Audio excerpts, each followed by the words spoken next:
Discerning Hearts provides content dedicated to those on the spiritual journey. To continue production of these videos, prayers, and more, go to discerninghearts.com and click the donate link found there or inside the free Discerning Hearts app to make your donation. Thanks, and God bless.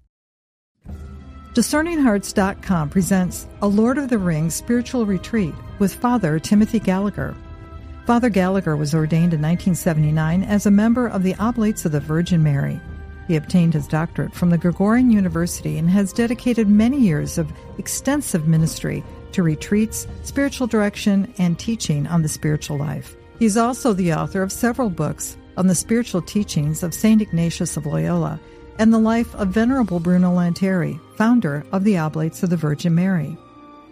Father Gallagher is featured on the EWTN series Living the Discerning Life. Father Gallagher is also featured in several series produced by EWTN, including Living the Discerning Life. A Lord of the Rings spiritual retreat with Father Timothy Gallagher. I'm your host, Chris McGregor. Welcome, Father Gallagher. Thanks again, Chris. We've been exploring the theme, as it were, the wonderful experience of joy that is found in the Lord of the Rings. Yes, and that leads us now to what I'd say is the culminating expression, certainly the most articulated expression of joy in the entirety of the Lord of the Rings, and in which, as Tolkien explains when he describes the stories of fantasy and their purpose, give us a glimpse of something deeper. So we are now at the fields of Cornwallen, which are in the land of Ithilien, along the banks of the river Anduin. Sauron has been defeated and destroyed. Aragorn has led the forces of Gondor and their allies back to this field to recoup, as it were, from the battle. And unknown to themselves, on the brink of death, Sam and Frodo have been saved by the eagles and have been brought back to the land of Ithilien. And this is the moment when Sam finally awakes. Now, in his letters, Tolkien writes, he's writing to his Aunt Jane, and he tells her, "I remember blotting the pages which now represent the welcome of Frodo and Sam on the field of Cornwallen with tears as I wrote." And I will say that as often as I have read through The Lord of the Rings and reached this point, it still most of the time continues to move me to tears as well. I'm reminded as I say this of a line in the writings of Robert Frost, in which, in a lovely expression, he says, "No tears in the writer, no tears in the reader. No tears in the writer, no tears in the reader." And this is a point where there were tears in the writer. I remember blotting the pages with tears as I wrote. And I think the reader who is engaged in the story shares some of that as he or she reads. Well, I'm just going to read this, which I think is the best way to go through this. "When Sam awoke, he found that he was lying on some soft bed, but over him gently swayed wide beechen boughs, and through their young leaves sunlight glimmered green and gold." We spoke earlier about this expression of Tolkien as regards nature. "He sat up, and then he saw that Frodo was lying beside him and slept peacefully. Full memory flooded back, and Sam cried aloud, 'It wasn't a dream. Then where are we?' A voice spoke softly behind him, 'In the land of Ithilien, in the keeping of the king.' With that, Gandalf stood before him." Now, we need to remember that the last Sam saw of Gandalf was his fall into the chasm in Moria as he battled the Balrog. And Sam, as far as he knows, Gandalf has simply died at that point and is gone. And now here is Gandalf before him. With that, Gandalf stood before him, robed in white, his beard now gleaming like pure snow. "Well, Master Samwise, how do you feel?" he said. But Sam lay back and stared with open mouth, and for a moment, between bewilderment and great joy, he could not answer. At last he gasped, "Gandalf, I thought you were dead, but then I thought I was dead myself. Is everything sad going to come untrue? What's happened to the world?" Is everything sad going to come untrue? Now, that just gives us a glimpse into something very deep. Good Friday is real, but Good Friday becomes Easter Sunday. Good Friday does not disappear, but what appeared to be on Good Friday, the end of hope and the death of all hope, is transformed on Easter Sunday into, as we now call it, Good Friday. We'll underline the word good there, the source of infinite blessing and redemption and salvation for the entirety of the world. The seeming defeat and end of hope on Good Friday does come untrue. What's happened to the world? Is everything sad going to come untrue? And it's an image of what we read in the end of the scripture. I'm going to quote from Revelation 21, verse 4. He will wipe away every tear from their eyes, and death shall be no more. Gandalf, I thought you were dead, but then I thought I was dead myself. Death shall be no more, neither shall there be mourning, nor crying, nor pain any more. And we just get a glimpse in, as I say, to my mind, the most beautiful and certainly the most articulated expression of joy in the Lord of the Rings. After the long journey of pain and sorrow and struggle and hopelessness, everything sad comes untrue. And where there was death, now there is life. What's happened to the world? A great shadow has departed, said Gandalf. And then he laughed, and the sound was like music, or like water in a parched land. And as he listened, the thought came to Sam that he had not heard laughter, the pure sound of merriment, for days upon days without count. It fell upon his ears like the echo of all the joys he had ever known. But he himself burst into tears. Then, as the sweet rain will pass down a wind of spring, and the sun will shine out the clearer, his tears ceased, and his laughter welled up, and laughing he sprang from the bed. How do I feel? He cried. Well, I don't know how to say it. I feel. He waved his arms in the air. I feel like spring after winter, and sun on the leaves, and like trumpets and harps and all the songs I have ever heard. And that's what awaits us as we walk the journey faithfully and go through what may be times of darkness and struggle. We get some glimpses of the ultimate conclusion of the journey walked faithfully. We get some glimpses of that in this life. But we know that the full experience awaits us in the world to come. Now, shortly after this, all that Sam had ever hoped for is fulfilled in another way. Frodo and Sam have been led down to the fields of Cornwallen. A great throne is set up for Aragorn, who they now see for the first time revealed as the king. And to their surprise and somewhat confusion, Aragorn, before the whole host arrayed there on the fields, bows on his knee before them, takes them by the hand, and leads them up and seats them on the throne, and then cries out, "Praise them with great praise." And when the glad shout had welled up and died away again, to Sam's final and complete satisfaction and pure joy, a minstrel of Gondor stood forth and knelt and begged leave to sing. And behold, he said, "Lo, lords and knights and men of valor," and so on. "Now listen to my lay, for I will sing to you of Frodo of the Nine Fingers and the Ring of Doom."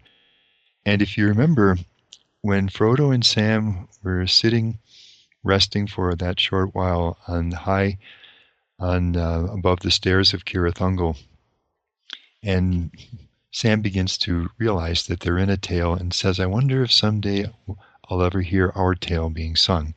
And that happens now. And when Sam heard that, he laughed aloud for sheer delight, and he stood up and cried, "O great glory and splendor, and all my wishes have come true." And then he wept. And all the host laughed and wept, and in the midst of their merriment and tears, the clear voice of the minstrel rose like silver and gold, and all men were hushed. And he sang to them, now in the elven tongue, now in the speech of the West, until their hearts, wounded with sweet words, overflowed, and their joy was like swords, and they passed in thought out to regions where pain and delight flowed together, and tears are the very wine of blessedness. With reverence, I wonder if we'll ever find a better literary description of what the joy of heaven will be like one day. Now, we move to a little different plane, and this is the very end of the story now, the last few sentences of the entire heroic story of the Lord of the Rings. The ship has departed from the Grey Havens. Sam, Merry, and Pippin in silence, but with great comfort for each other, ride back, take their respective roads. Merry and Pippin go on to Buckland, and Sam turns now toward Bywater and the hill. But Sam turned to Bywater and so came back up the hill as day was ending once more. And he went on, and there was yellow light and fire within, and the evening meal was ready, and he was expected. And Rose drew him in, and set him in his chair, and put little Eleanor upon his lap. He drew a deep breath. "Well, I'm back," he said. And this is where the entire story ends, with the joys of home, family, spouse, children, a meal together. The whole high story and all the drama leads to this. And it's very consciously chosen this way by Tolkien. And Rose and Sam play a very important part, as he explains in his letters, in the story of the Lord of the Ring. You have high romance between men and women. The highest in the Lord of the Rings would be Aragorn and Arwen, which is reminiscent of the earlier romance in the First Age between Beren and Luthien. And then on a slightly lesser level, but still very much on a high level, the romance between Faramir and Éowyn. But on a level much more like that of most of us, you have this beautiful and, in quotes, ordinary romance between Sam and Rosie. And they represent the natural joys in the vocation of marriage, and in the way that most experience that call to marriage, its goodness and the joy of it. And that's where the entire story leads. Now, actually, in a slightly different way, there's something similar at the end of The Hobbit as well. As the story concludes, Gandalf and Balin have come to visit with Bilbo some years after the events that take place in The Hobbit. And they're sitting together in conversation, and Gandalf and Balin shared news with Bilbo of what's happened since his return home to the dwarves and the men, under the mountain and the city of Dale. And here's the very conclusion of the entire story. Gandalf says to Bilbo, "You are a very fine person, Mr. Baggins, and I am very fond of you, but you are only quite a little fellow in a wide world after all." "Thank goodness," said Bilbo, laughing, and he handed him the tobacco jar, and that's how the story ends, which is remarkable. Friends together in conversation, just talking of events that interest them, and just the simple, ordinary pleasures of life. So that kind of joy is very present in Tolkien's heart. He certainly enjoyed these things very much in his own life as well. Remember, I think I quoted earlier how he said that in everything but size, I am a hobbit. So that joy is very much meant to be included in the story of the Lord of the Rings. Now, I'd like to move toward a few more quotations, two quotations from Tolkien's letters, and then something that he says in his wonderful essay on fairy stories, as he entitles it. And this will lead us into the real heart of the Lord of the Rings, and I think the reason why something in us so delights in it. Certainly above all, as Tolkien repeatedly says, he just intended to write a good story, and obviously eminently succeeded at that. But beyond that, there's a reason why this particular story speaks so deeply to us. In 1944, when the war was going on, Tolkien wrote a number of letters to his son Christopher, who was in South Africa in the military at the time. And in this particular letter, in November of 1944, he writes to his son Christopher.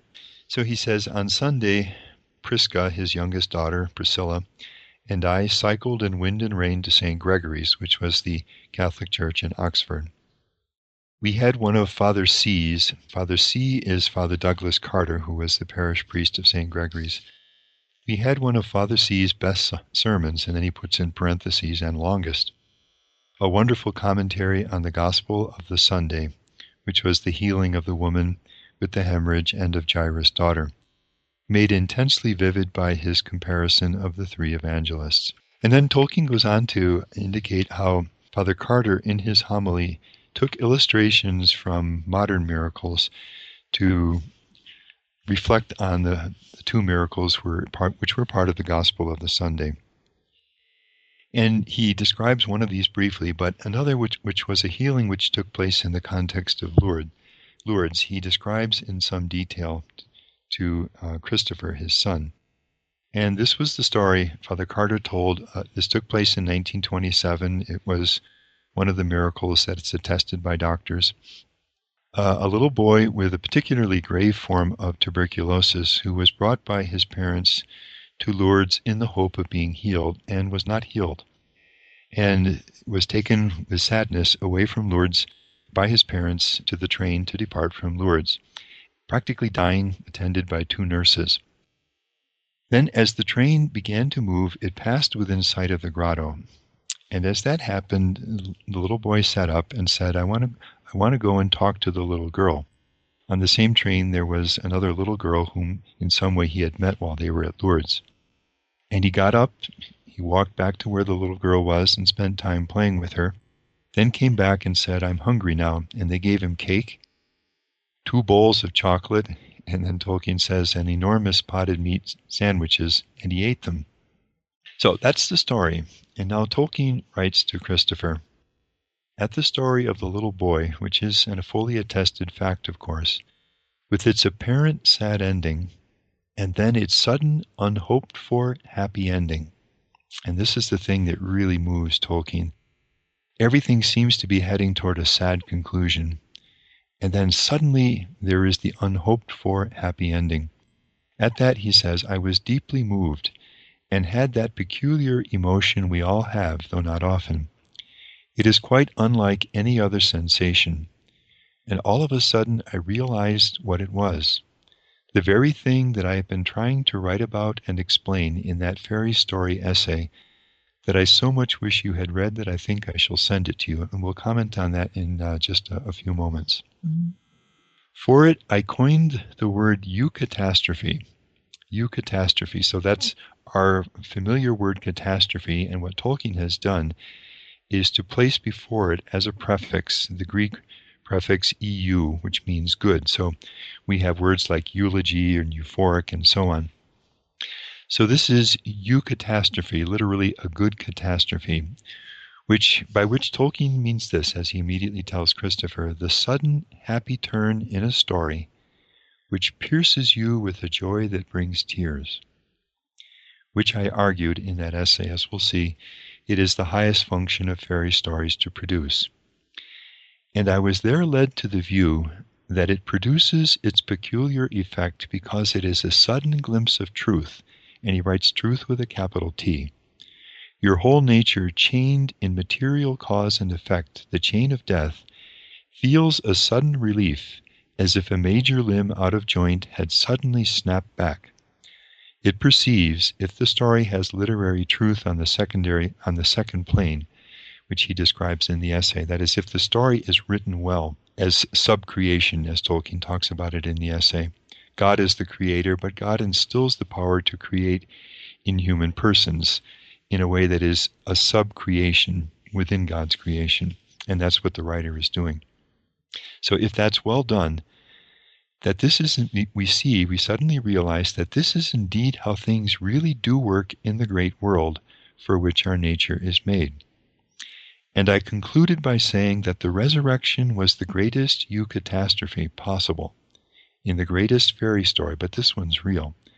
Now, what Tolkien means is, as I said earlier, you have Good Friday, where everything appears to be ending in defeat and hopelessness and despair, death. And then suddenly, on Easter Sunday, you have the sudden joyous turn in which all the sorrow is undone, and joy and victory now emerge. So he says, I concluded by saying that the resurrection was the greatest Eucatastrophe, and produces that essential emotion, Christian joy, which, now can you see, this is why I'm saying I think this is the real heart of what delights us in The Lord of the Rings, because ultimately what Tolkien is doing is figuring in a secondary world, in a sub-created world, the way things really are in what he calls the primary world, or the world in which we live. That this is the deep root of the entire story, Eucatastrophe, that as dark as things seem, and as much as the darkness may seem to be growing and becoming overwhelming, as it did to Sam and Frodo and the so weakened forces trying to fight against the might of Sauron, and then you have that sudden happy turn in which the ring is destroyed and evil is undone. That's the truth of things. That's the truth of the entire history of the world. In the words of John Paul II, he would say that the redemption pervades all of human history.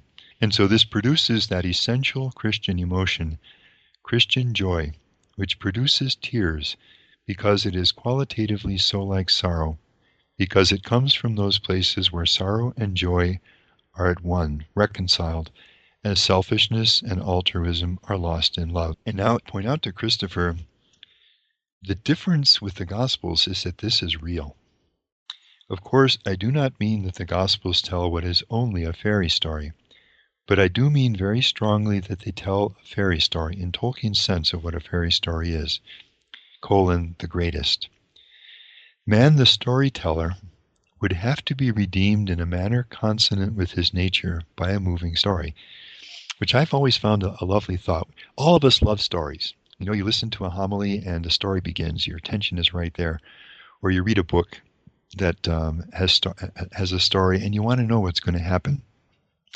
It's built into us by God, this love of stories and storytelling. And so Tolkien says, it's only right then that our salvation would be worked through a story, and the greatest of all stories, that we would be redeemed, as he says, in a manner consonant with our nature by a moving story. But, and he underlines but, since the author of it is the supreme artist and the author of reality, those words are capitalized, artist and author, this one was also made to be, with a capital B, to be true on the primary plane, to be real in the world in which we live. So that in the primary miracle, the resurrection, and the lesser Christian miracles, too, though less, you have not only that sudden glimpse of the truth behind the apparent constraint of our world, but a glimpse that is actually a ray of light through the very chinks of the universe around us. And then a little later in this letter, he says, to descend to lesser things, I knew that I had written a story of worth in The Hobbit. When reading it, after it was old enough to be detached from me, I had suddenly, in a fairly strong measure, the eucatastrophic emotion at Bilbo's exclamation, "The eagles are coming." You've been listening to A Lord of the Rings Spiritual Retreat with Father Timothy Gallagher. To hear and or to download this conversation, along with hundreds of other spiritual formation programs, visit discerninghearts.com, or you can find it within the free Discerning Hearts app or wherever you download your favorite podcasts. This has been a production of Discerning Hearts. I'm your host, Chris McGregor. We hope that if this has been helpful for you, that you will first pray for our mission, which is to offer authentic and rock-solid spiritual formation freely to souls around the world. And if you feel us worthy, please consider a charitable donation, which is fully tax-deductible, to help support our efforts.